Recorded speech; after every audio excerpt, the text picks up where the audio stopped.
Shalom. This is Ecclesiastes 1 and 9.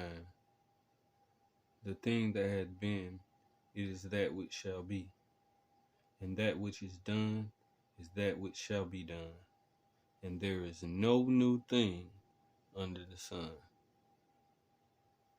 This is volume 2 of Welcome to Babylon. The reason I brought that scripture out is because abortion is just modern day sacrificing a child to the god Molech when they used to pass the children through the fire. And the reason they did that, there was a reason they did that, not to make it doesn't make it right, but there was an actual reason they did that. The reason they did that was because their understanding was if they sacrifice their child now to Molech, it's guaranteed, the kingdom of heaven or salvation. So that's why they were doing that. But this is Leviticus 18 and 21. And thou shalt not let any of thy seed pass through the fire to Molech, neither shalt thou profane the name of thy God. I am the Lord.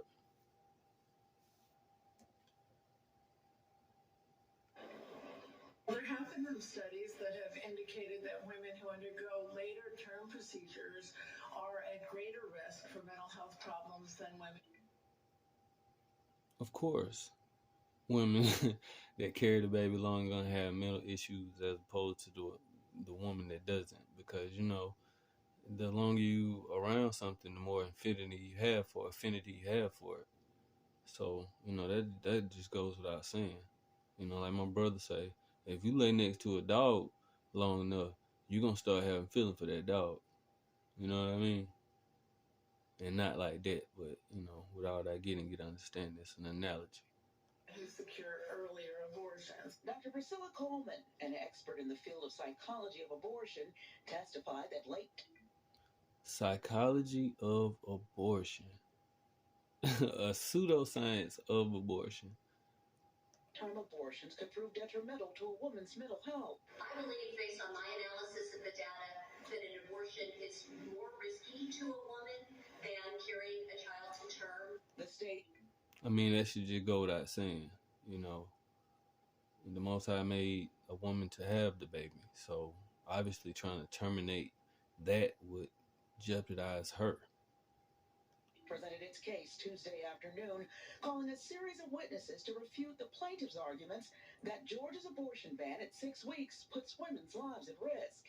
We can lower maternal mortality in many different ways by addressing the direct causes, not by promoting more abortions. Attorneys for the plaintiffs began Tuesday's hearing by zeroing in on the portion of the anti-abortion law that contains exceptions in which a doctor can legally terminate a pregnancy after 6.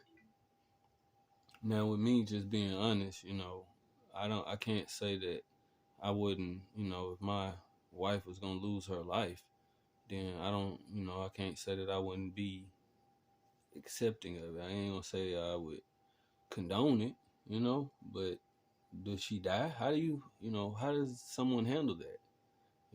That's definitely. But if you just going out and you being a hoe and you just got pregnant, oh, I want to have a baby now, that's different. That's totally different. That's totally different. And like we always say, if your parents had an abortion, you wouldn't be here to watch this video.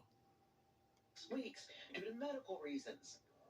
Plaintiff's witness, Dr. Martina Bedell, specializes in maternal fetal medicine and performs multi-fetal pregnancy reductions. She testified that it would be impossible to perform an abortion prior to 6 weeks for multiple high-risk pregnancies, and told the court the ban has had an impact on the treatment of those with high-risk pregnancies or medical conditions because doctors aren't sure which conditions fall under the medical emergency exemption.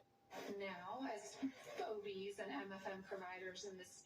Well, first of all, ma'am, I can't really take you seriously because you have a Band-Aid on your head, so that leads me to think that you have some type of head injury. So how can I take you seriously right now? No disrespect. State, we have to balance the risk of criminal prosecution if we were to proceed with an abortion versus what we think might be the best medical decision that a patient makes for her body. Now, this trial was set for 2 days, so it is set to end today. The judge has indicated that he will wait until after the election to issue a ruling. In downtown Atlanta, Deidre Dukes, Fox 5 News. All right, shalom.